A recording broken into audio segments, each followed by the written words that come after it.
Caps for Sale, A Tale of Peddlers, Some Monkeys, and Their Monkey Business by Esphyr Slobodkina.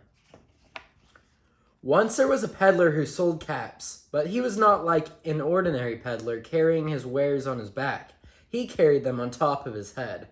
First he had on his own checked cap, then a bunch of gray caps, then a bunch of brown caps, then a bunch of blue caps, and on the very top a bunch of red caps. He walked up and down the streets, holding himself very straight so as not to upset his caps. As he went along, he called, "Caps, caps for sale, 50 cents a cap."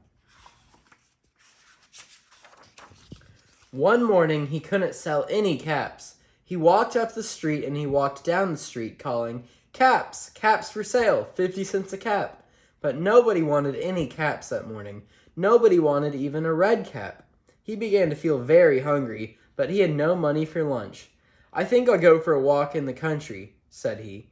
And he walked out of town slowly, slowly, so as not to upset his caps. He walked for a long time until he came to a great big tree. "That's a nice place for a rest," thought he. And he sat down very slowly under the tree and leaned back little by little against the tree trunk so as not to disturb the caps on his head. Then he put up his hand to feel if they were straight. First his own checked cap, then the gray caps, then the brown caps, then the blue caps, then the red caps on the very top. They were all there, so he went to sleep. He slept for a long time. When he woke up, he was refreshed and rested. But before standing up, he felt with his hand to make sure his caps were in the right place. All he felt was his own checked cap.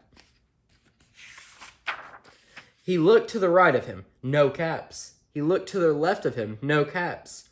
He looked in the back of him, no caps. He looked behind the tree, no caps. Then he looked up into the tree, and what do you think he saw? On every branch sat a monkey. On every monkey was a gray, or a brown, or a blue, or a red cap. The peddler looked at the monkeys. The monkeys looked at the peddler. He didn't know what to do. Finally, he spoke to them.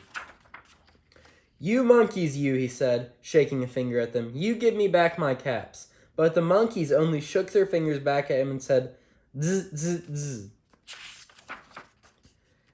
This made the peddler angry, so he shook both hands and then said, "You monkeys, you, give me back my caps."